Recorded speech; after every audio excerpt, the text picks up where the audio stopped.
오늘 또 질문 하나 읽어보겠습니다. 스님 퇴직한 지 5년이 다 되어가는 60대 불자입니다. 퇴직 후에 시간이 많아졌지만 그 시간을 어떻게 써야 할지 모르겠습니다. 그동안은 일로 바쁘게 살아왔는데 이제는 사람들과 대화할 주제도 줄어든 것 같고 혼자 있는 시간이 점점 익숙해지면서 무기력함까지 찾아옵니다. 스님, 이 공백의 시간 속에서 저는 어떻게 나를 다시 세워가야 할까요? 그 부처님 당시에 보면은 이제 인도 그 당시 브라만교, 지금의 힌두교의 전통에서는 인생의 네 가지 주기가 있었다 그래요.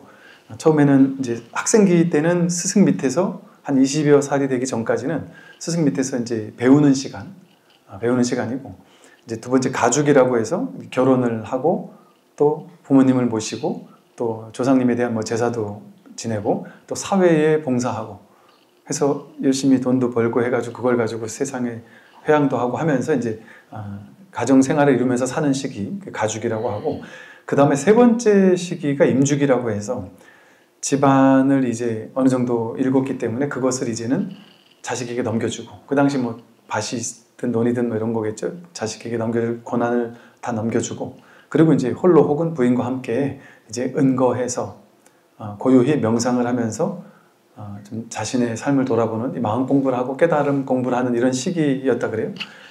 그러다가 이제 나중에 또 이제 세 번째 주기가 있었다가 이제 네 번째 하나의 주기가 더 늘어났는데 그것도 비슷해요. 유행기라고 해서 촌락을 돌면서 탁발을 하고 또 이 깨달음을 추구하는, 그러니까 수행자의 시기를 보낸다는 거죠. 그러니까 즉 이것을 보면은 일상적으로 세상을 살지만 이제 노후가 되면 마땅히 해야 할 일이 뭐냐, 이거라는 거예요. 근데 이것은 그냥 교리적인 이야기가 아니고요. 젊었을 때는 오히려 이 공부하라고 하면 이 공부 잘못, 젊은 사람이 이 공부를 하는 건 진짜 희유한 일이에요. 왜냐면 이 공부는 내가 사라지는 공부인데 젊었을 때는 한창 나를 세우기 바쁘잖아요. 아상이 늘어나기 바쁘고 아와 아소, 나와 내 것을 늘려가기 바쁘단 말이에요.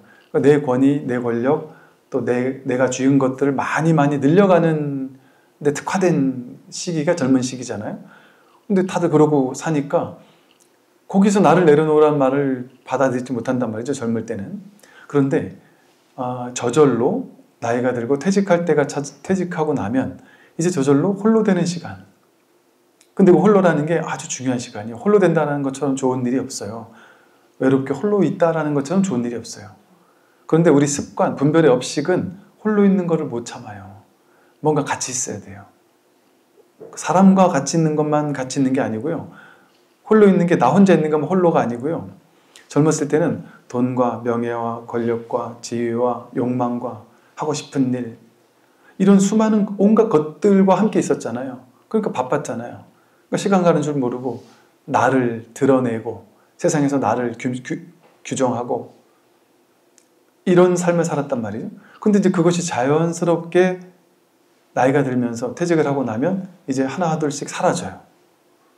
내가 벌었던 것도 이제 하나하나 이제 까먹게 되고, 나를 옛날에 내가 막 잘 나가던 사람도 이제는 그냥 똑같은 동네 할아버지가 돼버리고,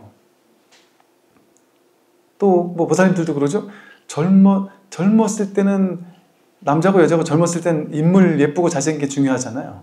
근데 뭐 나이가 뭐 몇 살 이상이 되면은 뭐 외모의 평균이 온다래고 뭐 이런 게 있대요. 그런 모든 것들, 내가 내세울 만한 모든 것들, 그런 것들이 싹 사라진단 말이에요. 그리고 그 누구도 나한테 크게 관심 가져주지 않는단 말이에요. 비로소 홀로일 수 있는 무언가의 구속 상태로부터, 연결된 구속 상태로부터 벗어나서 홀로 내가 누구인지를 한번 사유해 볼 수 있는, 진실이 무엇인지를 비로소 탐구해 볼 수 있는, 내가 당연하게 이 몸과 마음, 느낌, 생각, 내가 가지고 있는 내 소유물, 이것이 나라고 생각했는데 정말 그것이 내가 맞나? 또 지금까지 살면서 온갖 괴로움이 많았는데 이 괴로움 도대체 왜 생겨난 거지?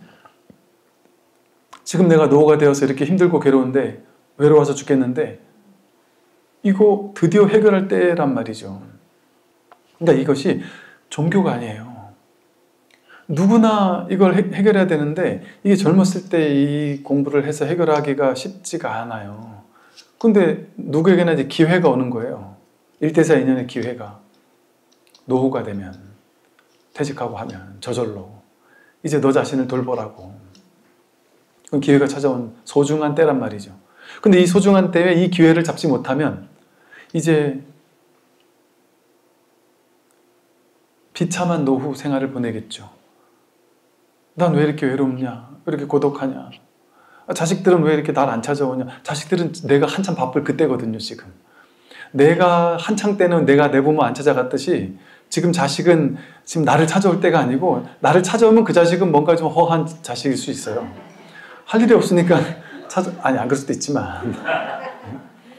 근데 그 자식이 막 승승장구하고 뭔가 막 일이 바쁘고 막 힘든 일을 막 그렇게 하고 있고 주말 없이 막 일을 열심히 하고 있는데 그 멀리 사시는 부모님 찾아가기 쉽지 않을 수도 있잖아요.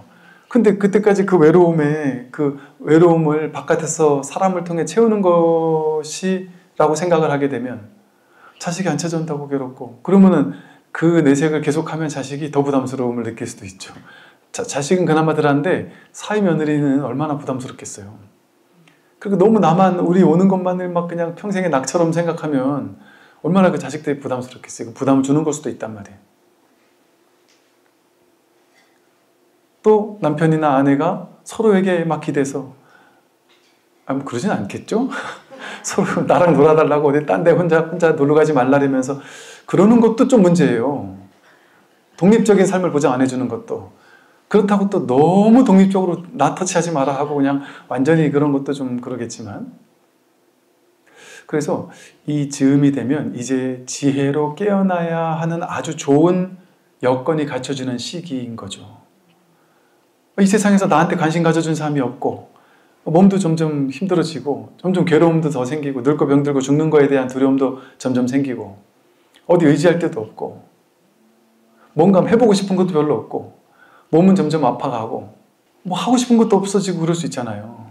근데 이때 할 일이 생겼다면 얼마나 좋겠어요. 뭐가 진짜 할 일이겠어요? 야, 내가 죽기 전에 나를 깨달아야 되겠다. 그래서 내가 부처가 돼야 되겠다. 근데 그동안 이 사실이 있다라는, 이런 공부가 있다라는 걸 안다면 아무도 이 공부 안 할 사람이 없어요. 안 할 수가 없어요. 안 할 재간이 없어요. 그런데 몰라서 못하는 거예요. 이 공부, 이 선불교가 이런 건지를 모르는 거예요, 사람들이. 불교가 이런 공부인지를 모르는단 말이에요. 그러니까 안 하는 거예요. 알면 안 할 수가 없어요. 왜냐면 눈에 훤히 보이거든요. 그리고 공부된 사람들이 눈에 이렇게 증명된단 말이에요. 도반들이 이렇게 공부의 결실을 증명되는 걸 내 스스로 눈으로 본단 말이에요.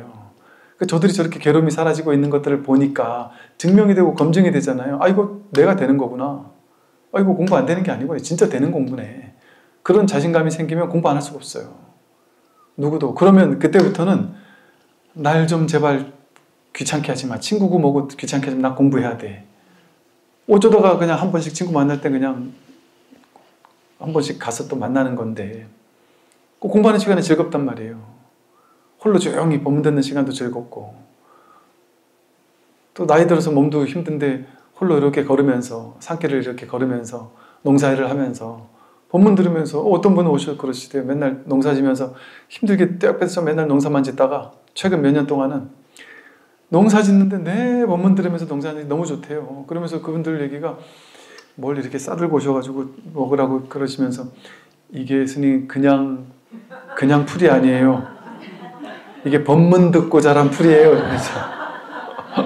그래서 먹으라고 주기도 하시는데, 이게 왜 그러겠어요? 뭔가 이 공부는 뭐랄까, 이게 공부를 하면 할수록 이게 여러분 탁 자기 성품을 확 깨닫지 못했어도 법문을 꾸준히 듣다 보면 현실이 조금씩 바뀌어요. 이게 언뜻 이런 비유가 있었던 것 같아요. 어떤 경전에 보면 저 파라미타, 깨달음의 길을 가는 것이 가기만 해도 좋은 이유가, 도착해야만 좋은 게 아니고 어느 정도 이 공부길을 가다 보면 그 가는 길 주변에 보지 못했던 너무나 아주 그 감동스럽고 놀라운 풍경들이, 아주 행복한 풍경들이 아주 충분할 정도로 아주 나를 반겨주기도 한다. 이제 그런 식의 표현이 맞는 것이, 이거 뭐 하다못해 깨닫지 못했어도 마찬가지란 말이에요. 꾸준히 법문을 듣고 훈습하다 보면 저절로 삶이 바뀌어요. 저절로 안목이 바뀌어요. 내가 공부 뭐 했니 안 했니 뭐 이런 분별하지 않더라도 바뀐 줄도 모르고 바뀌어요. 그리고 자기가 바뀐지 어떻게 아느냐? 자기는 몰라요. 그냥 주변에서 남편이, 아내가, 자식들이 엄마 요즘에 뭔 일 있어? 왜 이렇게 요즘에 뭔지 모르게 좀 사람이 달라졌지? 콕 집어서 말할 수는 없어도 뭔가 모르게 달라진다니까요. 그리고 내가 보는 경치가 달라져요. 이 세상이 달라져요. 그게 지옥에 있다가 악교에 있다, 축생에 있다가 좋은 세상으로 가는 게 그런 얘기예요. 좋은 세상이 따로 있는 게 아니라 내 안목이 달라지면 이 세상은 그대로인데 이 그대로인 세상이 불극도로 바뀐다니까요. 그리고 이게 돈오적 측면이 있고 점오적 측면, 돈수적 측면, 점수적 측면이 같이 있어요. 그래서 문득 깨어나는 거기도 하지만 그 깨어나기 전에 이 삶의 풍경이 달라져요. 그러니까 이게 뭐랄까 확실하게 느껴진단 말이에요. 이 체험이 된단 말이에요. 가벼워져요. 삶이 가벼워져요. 그 검증이 되고 증명이 된단 말이죠. 삶에서. 그러니까 이 공부를 안 할 수가 없게 돼요. 자아의 소멸을 한번 확 겪지 않으면 다시금 재탄생할 수가 없어요. 법으로서 태어날 수가 없단 말이죠. 근데 다행스럽게도 퇴직은 나라는 그동안 내가 키워왔던 아상, 에고, 내가 모아왔던 나와 내 것이라는 그런 집착들이 소멸될 때란 말이에요.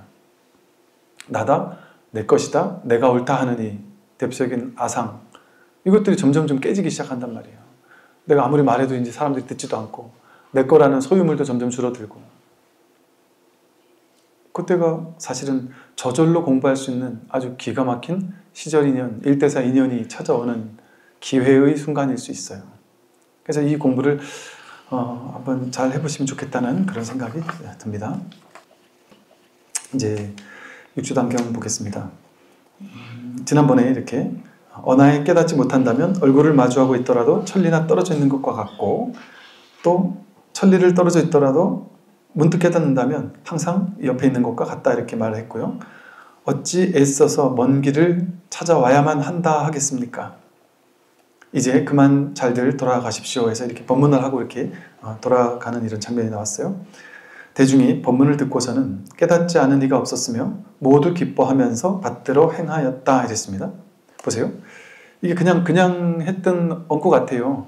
대중이 이 법문을 듣고 깨닫지 않은 이가 없었다. 에이, 어떻게 깨닫지 않은 사람이 없을 수가 있어. 깨달은 사람이 드물겠지. 이렇게 생각할 수 있지만 이게 거짓이 아닐 수도 있을 것 같아요. 이렇게 말할 수 있을 만큼 많은 사람들이 깨달았다, 이렇게 말할 수 있어요. 여러분, 깨달았다라는 말을 쓸 때요, 우리는 깨달았다라는 말을 어떤 용법으로 쓰냐 하면, 깨달았다? 내가 부처가 됐다? 내가 깨달음을 깨달았어? 와, 그런 일이 벌어졌어? 어마어마한 일로 깨달았다라는 말을 쓰잖아요. 근데 그 깨달았다라는 말의 용법이 그렇게만 쓰이지 않죠. 그 일상에서도 우리 깨달았다는 말 많이 쓰잖아요, 그냥. 그거 깨달은 거 아닐까요? 일상적으로 모르고 있다가 문득 깨달은 것. 내가 자식한테 이렇게 해야 돼, 이렇게 해야 돼 막 고집하고 있을 때 괴로웠는데 가만히 보니까 내가 이렇게 해야 되라고 집착하니까 괴로웠구나. 내 생각 때문에 괴로웠네. 근데 이것만 하지 않으면 쟤도 편하고 나도 편하겠네. 깨달은 거 아니에요? 이것 때문에 괴로웠고 이 한 생각, 내 분별 망상 때문에 괴로웠구나를 문득 깨달아서 이 생각을 놔버리면 그게 깨달음 아니에요? 이렇게 일상으로도 우린 깨달았단 말을 자주 쓰잖아요. 학생들도 깨달았다는 얘기를 쓰고 깨달았단 말을 누구나 써요. 즉 깨달음이라는 건 일상적인 이야기예요. 어마어마한 어떤 사건이 벌어지는 그런 것만이 깨달음인 건 아니란 말이죠. 그러면 보세요. 깨달음이 없었을 때 깨달음이 생겼고 깨달음의 어떤 체험적으로 어떤 감정적으로 체험이 왔고 그 다음에 그게 또 사라졌어요. 그럼 그건 왔다가 간 거죠? 왔다가 간 건 전체가 아니죠. 불이법. 한 마음이 아니죠. 하나가 아니잖아요. 둘이잖아요. 왔다 간 거잖아요. 생멸법이잖아요. 생겨났다 사라지는 거잖아요. 그러면 생겨났다 사라지는 게 깨달음입니까? 생멸법이 깨달음이 아니죠. 불생불멸법이 깨달음이잖아요. 왔다 가는 건 깨달음이 아니잖아요. 대상은 깨달음이 아니잖아요. 어떤 내가 체험 못한 걸 어느 날 체험했다. 그래서 다시 체험했던 게 다시 사라졌다. 그거는 왔다 가는 대상이잖아요. 깨달음이 그런 대상일까요? 대상일 것 같으면 돌이잖아요. 돌로 나뉜 거잖아요. 주객이 돌로 나뉜 거잖아요. 그게 어떻게 깨달음이에요? 그건 깨달음 아니에요. 그것은. 뭘로 그 깨달음을 알아봐요? 그 깨달음을 비추는 깨달은 그 체험이 왔다라는 것을 알고 있는 그 마음, 그게 자기 아니에요. 그게 또 나중에 사라졌을 때 왔는데 사라졌어요 하고 실망하는 그 자기가 있어요? 없어요? 그러니까 늘 있는 건 그 자기네, 그죠? 그 자기는 깨닫기 전이나 깨달았을 때나 깨달은 후나 똑같이 늘 한결같이 여여부동하게 늘 있잖아요. 본유, 금유. 본래 있던 게 늘 있는 게 진짜란 말이에요. 그러면 자기는 왔다 가는 게 아니에요. 근데 깨달음의 체험이라는 거는 그 체험이 바로 법상이에요. 법에 대한 상이란 말이에요. 왔다 가는 거였단 말이에요. 그러니 진짜 깨달음은 이와 같단 말이에요. 왔다 가고 그런 게 아니에요. 언제나 늘 있는. 그러나 이거 알 수 없어요. 알았다 이렇게 할 수 없어요. 오히려 어떻게 말할 수 있느냐? 확실하게 모르는구나. 확실하게 몰라요. 그게 깨달음이에요. 알 수 없다라는 것이 확실해지는 게 그게 깨달음이에요. 이거 볼 수 없구나. 만질 수도 없고 구경할 수도 없어. 소리를 들을 수도 없어요. 알 수도 없어요. 그것이 확실해지는 거예요. 그 수신결에서 진울 스님이 말씀하신 거거든요. 알지 못하는 줄 알면 그것이 바로 깨달음의 견성이다. 그러니 이 법문을 잘 이렇게 뭔가 잘 듣는다라는 건 분별하지 않고 듣는다는 거예요. 분별로 듣지 않고 그냥 완전 그 공명하는 거예요. 그냥 법문하는 저 사람의 마음과 내가 그냥 하나가 돼서 공명하는 거예요. 그 자리에 같이 있는 거예요. 그냥 그 법문하는 그 마음의 파장을 완전히 하나가 돼서 그냥 공명하듯 듣고 있으면 이심전심으로 이제 이 마음과 저 마음이 둘이 아니게 하나가 탁 되면서 통한단 말이에요. 아, 이 얘기하는 거였구나 하고. 그러면 깨닫지 못할 수가 없어요. 그 다음 이제 육조 스님에게 법을 청한 제자들의 이야기가 나옵니다. 첫 번째로 무진장이라는 비구니 스님 이야기가 나와요. 해능 대사께서 황매산에서 법을 받고 나서 고향 소주의 조후촌으로 돌아왔지만 아무도 알아보는 이가 없었다. 이때가 언제냐면 오조 스님에게 황매산에서 법을 받고 이제 밤늦게 행자가 오조를 받았으니까 행자가 갑자기 젊은 행자가 종정이 돼버린 거죠. 그러니까 그 가사와 바루를 받은 걸 뺏어가지고 본인이 육조가 되고 싶어하는 사람들의 무리들이 있었단 말이죠. 그들이 이걸 뺏으러 쫓아왔잖아요. 그래서 이제 도명존자를 만나서 육조 스님이 법을 설해주고 헤어졌잖아요. 그리고 도명존자가 쫓아오던 사람이 일로 안 계신 것 같다 하고 돌려보내고 말이에요. 이런 일이 있었단 말이에요. 그러고 나서 이제 이 스님이 이 소주의 고향인 소주의 조후촌으로 돌아왔다가 여기에서 이제 이 무진장 비구니 스님을 만나고 여기서 이제 요런 잠깐 에피소드가 있었어요. 그러고 나서 또 이제 이 육조 스님을 이 조후촌에서 잠깐 그 무진장 비구니 스님을 만나고 유지략이라는 사람을 만나서 거기서 이제 법을 이렇게 법문을 듣고 싶어하는 사람들이 있었어요. 그래서 그들과 조금의 인연을 맺으면서 법을 조금 펴려고 했다가 또 이제 또 쫓아오는 나쁜 놈들이 있었어요. 괴롭히려고 뺏으려고 하는 쫓아오는 사람들이 있어서 이제 몸을 피했다 그래요. 사회현에서 피했다고 하면서 그때부터 이제 한 15년간 그 사냥꾼들과 같이 있으면서 몸을 아예 숨기고 나오질 않았다. 이제 그러면서 이제 보임을 해간 시간들을 보냈던 거예요. 그러기 직전에 무진장 스님 만났던 이야기예요. 고향 소주의 조후촌으로 돌아왔지만 아무도 알아보는 이가 없었다. 오직 유지락이라는 유학자 선비만 예의를 갖추어 매우 후하게 대하고 깊이 사귀었다.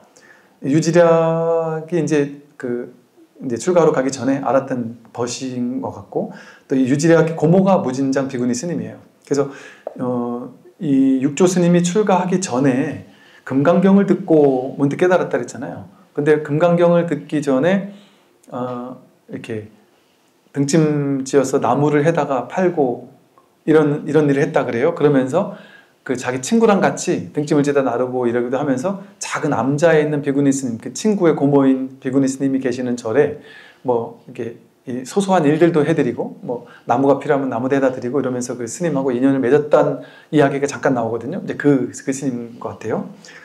그래서 이 유지락이라는 친구가 후하게 이제 대하여 깊이 사귀었고, 유지락의 고모는 무진장이라는 법명을 가진 비구니 스님으로 늘 대반 열반경을 독송하셨다 그래요. 이 스님이 대사께서, 이 육조 스님이 경전 독송하는, 무진장 스님이 경전 독송하는 소리를 듣고서 곧장 열반경 독송하는 소리를 들으니까 그냥 알겠는 거예요. 이게 무슨 얘기를 하는지를. 그래서 그 오묘한 뜻을 알아차린 뒤 비구니 스님에게 설명해 주었어요. 이게 입으로만 독송을 하는데 그게 무슨 뜻인지 아십니까? 하고 이렇게 저렇게 이제 설명을 해드린 인연이 됐겠죠. 워낙 친하거나 이랬을 수도 있어서 그랬을 수도 있을 거예요. 이에 비구니 스님은 경전을 들고 와서 글자를 여쭈었고 대사께서 말씀하셨다. 아니, 저는 글자는 알지 못합니다. 글자는 알지 못하지만 그 뜻이라면 물어보십시오. 그 뜻에 대해서는 제가 이 경전에서 의미하는 바, 이 무슨 말인지 모르실 때 그 뜻을 물어본다면 제가 그것은 말씀드릴 수 있습니다 라고 얘기를 해요. 그랬더니 이 비구니 스님이 말했어요. 글자도 모르는데 어찌 그 뜻을 안다고 하는 거죠? 하고 물어봐요. 그랬더니 대사께서 말씀하셨다. 모든 부처님의 묘한 진리는 문자와는 상관없습니다. 문자를 안다고 문자에 담긴 뜻을 아는 게 아니죠. 비구니 스님이 놀랍고 기이하게 여겨 마을에 덕이 높은 어르신들에게 두루두루 알리면서 말했어요. 야, 이 친구는 옛날에 우리 마을에 있던 그 어린 그 친구가 아니다. 지금 공부를 제대로 하고 와서 법을 아는 스님인 것 같다. 해가지고 이분은 틀림없이 도가 있는 분입니다 라고 말해요. 그러면서 마땅히 청해서 이 법에 관심 있는 사람들이라면 마땅히 이분에게 청해서 법을 청하십시오 라고 이렇게 얘기를 해줘요. 그래서 이에 진나라 무후의 증손자인 조숙량과 그 마을 사람들이 다투어 찾아와서 예배를 드리면서 법을 묻고 했던 거예요. 그곳에 보림사라는 오래된 절터가 있었어요.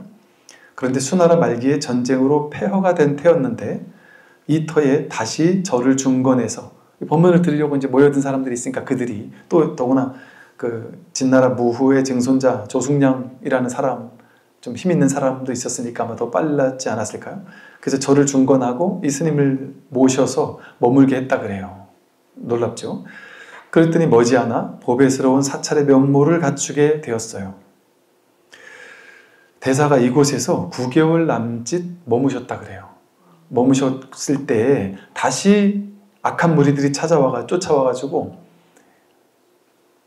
이걸 쫓아와서 어쩌면 그랬을 수 있겠죠. 그냥 가사와 바로야 달라리면 줄 수 있는데 가사와 바로가 목적이 아니었을 수 있죠. 이 육조가 살아있다라는 그 소문이 지금 쫙 돌아있는 상태인데 그 육조가 죽지 않고서는 자신들이 육조가 될 수가 없잖아요. 어쩌면. 그러니까 이 육조를 죽이려고 하는 사람도 있었을지 모르죠. 그러니까 지금 생각하면 이해가 안 될 수 있지만 옛날 같으면 충분히 그랬을 수 있어요. 그래서 그 악한 무리들을 피해서 앞산으로 몸을 숨기셨다.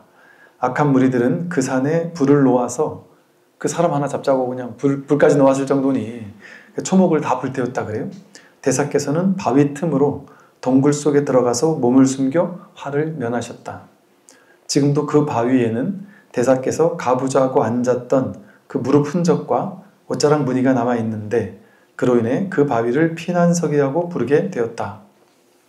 이렇게 말을 하네요. 대사는 회를 만나면 머물고 회를 만나면 숨으라는 오조의 부촉대로 오조가 이렇게 부탁했다는 얘기를 해요.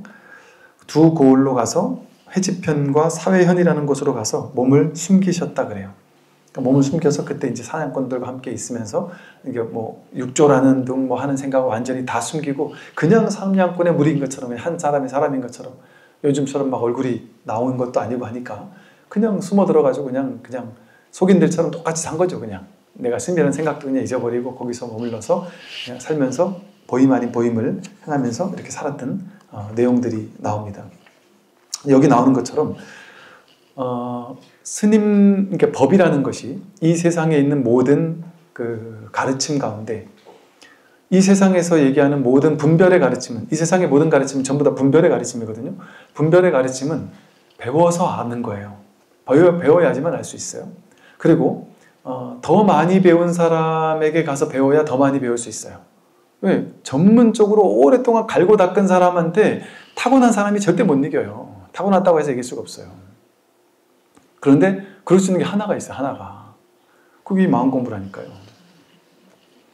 마음 공부는 타고나지 않아도 육조 스님이 그렇잖아요. 저 오랑캐 출신에 나이 20대밖에 안 되고 그러더라도 자기는 딱 법이 있으면 팔만 대장경이 그냥 소화가 될 수 있어요.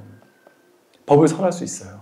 그런데 놀랍게도 30년, 40년 절에서 절밥을 먹으면서 공부를 하고 머리로 배워가지고 경전을 머리로 공부하잖아요. 그래도 어느 정도는 경전을 해설할 수 있을 거 아니에요?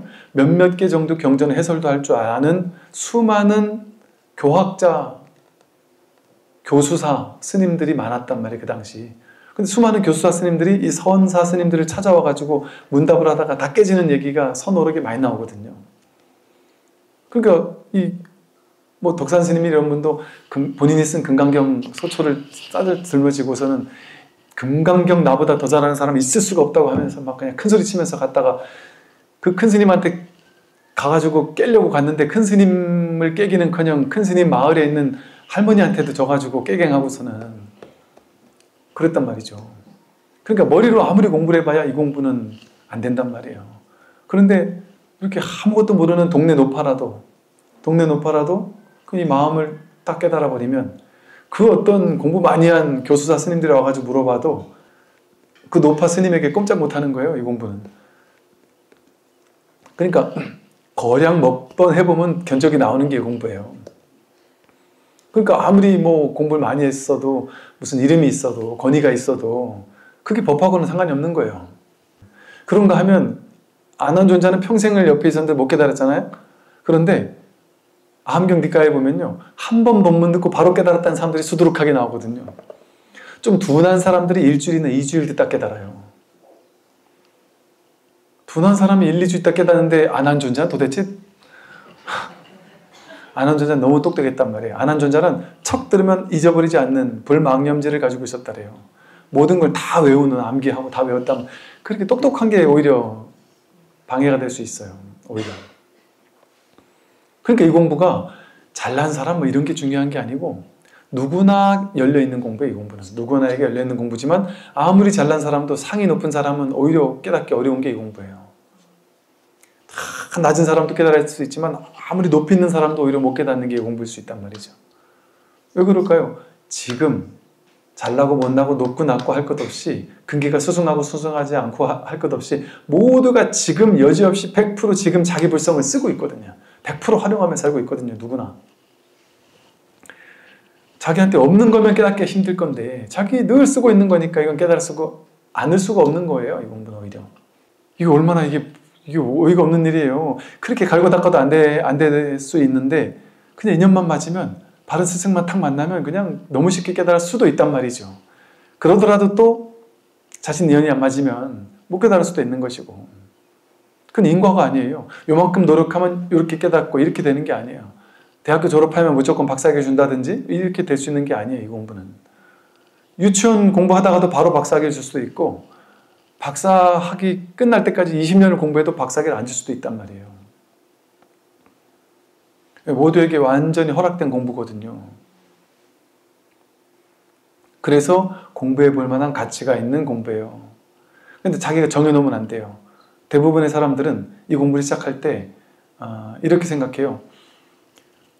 에이, 남들은 다 돼도 나는 죽어도 안 될 거야. 이런 생각이 하나 있고요. 또 이제 약간 좀 영적인 우월감 같은 거 있는 사람들, 뭔가 기도하고 염불하고 독경하고 막 이럴 때마다 삼매에 금방금방 빠지거나 이런 약간 영적인 우월감 있는 사람들이 있어요. 그런 사람들은 이 바른 법을 만났으니 이제 나는 금방 깨닫겠네. 그리고 법문을 들으면서도 저 다 아는 거야, 다 아는 거야. 아이고 저 스님 법문 뭐 맞아 맞는 얘기 하시네. 내 다 아는 거야, 다 아는 거야. 요 두 가지 경우가 있거든요. 이게 경전에서 이 두 가지가 가장 위험하다 그래요. 이렇게 법문 들어서는 안 된다. 어렵다. 너무 어렵다. 나에겐 너무 어렵다. 나는 도저히 소화가 안 된다. 난 이해를 못하겠다. 나는 죽어도 못할 거야. 나 같은 사람이 어떻게 깨달을 수 있어? 깨달으면 남들이 하는 거지. 남들 다 깨달아. 나는 못 깨달을 거야. 이런 생각에 나도 모르게 분별의식에 들어있을 수 있어요. 그게 우리 공부를 방해한단 말이죠. 그 생각만 없으면 된단 말이에요. 또 하나는 내가 영적으로 우월한 사람인데 남들보다 내가 더 먼저 깨닫지. 그런 생각으로 내가 다 안다는 생각, 너무 쉽다는 생각. 나 다 아는 거야. 저 스님 하는 말 내가 다 따라가, 다 알아. 그게 오히려 방해가 된단 말이에요. 아니까. 이거 알 수 없는 공부인데 아니까, 아는 게 많으니까. 아는 거는 분별이잖아요. 분별로 그걸 재해석한 거잖아요. 그럼 법을 상을 취하는 거예요. 법을 얘기하는데 자꾸 자기가 만든 법의 상만을 취하고 있는 거예요. 그러니까 죽었다 깨어나도 안 되는 거예요. 그래서 공부를 너무 많이 하는 사람도 이 공부가 쉽지가 않아요. 그또 공부를, 교학을 너무 많이 판 사람들은 교학에서 내가 나를 따라갈 자가 없다고 생각한단 말이에요. 그럼 내가 다 아는 마음으로 법을 들으니까 이게 소화가 다 되는데 어떻게 깨달을 수가 있겠어요? 이거 아는 공부가 아닌데. 그래서 이렇게 이 두 가지, 이것도 양극단인 거예요. 법문을 들을 때. 이런 양극단에 치우치면 바르게 이 공부를 할 수가 없죠.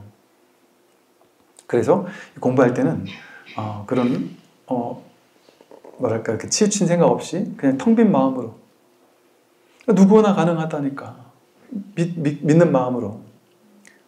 이건 특별한 사람만 되는 게 아니고 되고 안 되고가 그게 망상이에요. 특별한 사람만 된다 이 생각이 망상인 게, 그거는 내가 깨닫겠다라는 그런 상이 있는 거잖아요.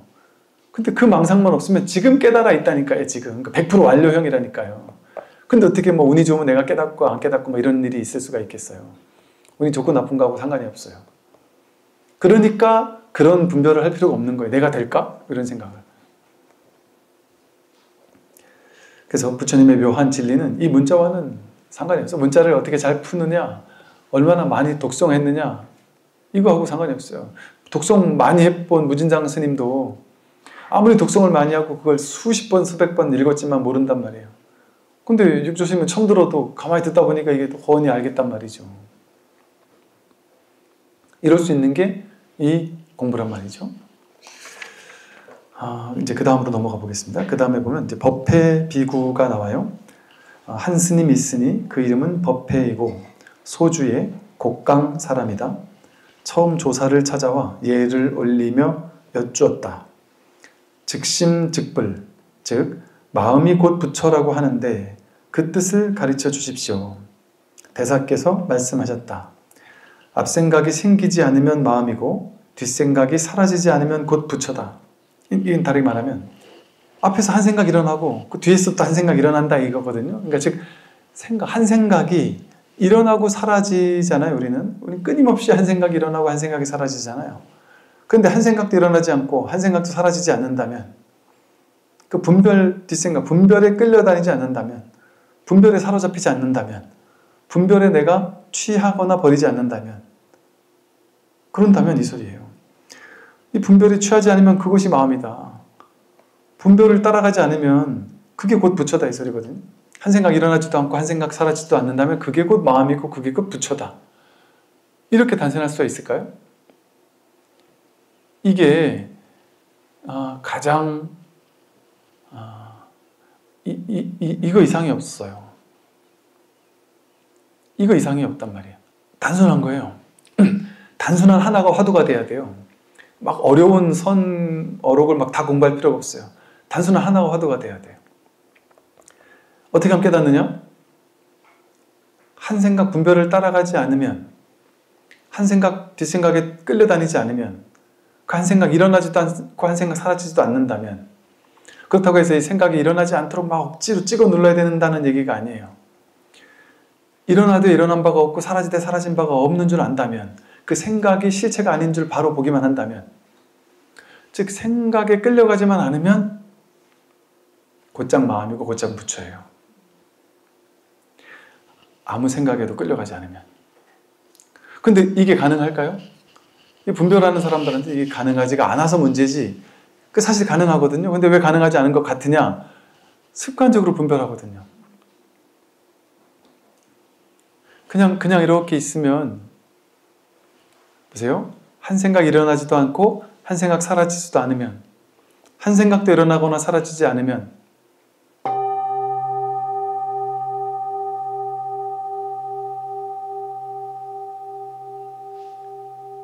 이게 마음이고 이게 부처거든요. 그러면 생각이 그건 종소리지 어떻게 마음이지? 아니 부처는 저 앞에 있는 불상의 부처지. 어떻게 이 종소리를 붙여라고 하지? 뭐 이런 식의 생각이 일어나요. 그러면서 생각으로 자꾸 알려고 해요. 알려고 하면 막 머리를 굴려요. 저 종소리가 아닌 종소리가 날 때 뭔가 뭐 어쩌고저쩌고 하면서 막 머리를 굴린단 말이에요. 그게 분별이잖아요. 그게 앞생각이고 뒷생각이잖아요. 그게 한 생각 일어난 거고 한 생각 사라지는 거잖아요. 그런 생각이 일치 없으면, 일치 없어도 이 생각이 딱 들을 때 내가 이 종소리에서 뭔가 확인해야 될 게 있어? 그럼 거기 보세요. 내가 이 종소리에서 뭔가 종소리 아닌 확인해야 될 어떤 뭔가가 있다라고 또 한 생각 일어나는 거란 말이에요. 그리고 내가 법상으로 뭔가 취해놓는 게 있어요. 이걸 보다가 이 소리를 듣다가 갑자기 평소에는 계속 이 소리만 들리다가 어느 날 갑자기 이 소리를 듣다가 갑자기 소름이 쫙 끼쳐야지 깨달은 걸 거야.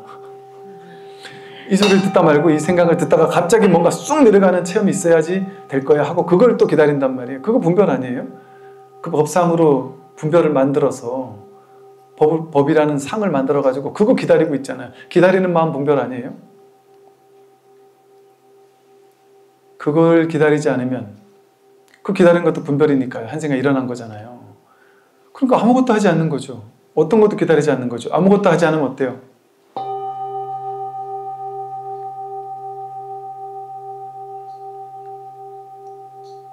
진짜로 진실로 있는 게 뭐냐 이거거든요. 있는 게 뭐냐. I am 할 때 I는 빼고 진짜 내가 누구냐 이거거든요. 그럼 M 진짜 있는 게 뭐냐. 그런데 내가 있다고 생각하는 건 분별로 있게 만든 거예요. 분별 의식이 분별해서 만든 거예요. 있는 걸로 만든 거예요. 근데 분별이 만든 있는 거 말고 본래 내가 분별로 조작하지 않아도 본래 있던 거. 진짜 있는 게 뭐냐 이거예요. 진짜 있는 게. 그리고 내가 애쓰지 않아도 저절로 있는 거. 노력하지 않아도 애쓰지 않아도 내가 뭔지 몰라. 한 생각 일으키지 않아도 저절로 드러나잖아요. 법을 마음으로 그림 그리지 않으면 법은 이런 걸 거야 저런 걸 거야 부처는 이런 걸 거야 저런 걸 거야 그림 그리지 않으면 요거라니까요. 이 소리 말고 이 마음이 있으니까 이 소리를 마음이 듣는단 말이에요. 이 소리를 이렇게 드러나게 하는 일체유심조 여기서 이 소리가 드러난 거예요. 이 마음에서. 그리고 지금 소리가 들리지 않을 때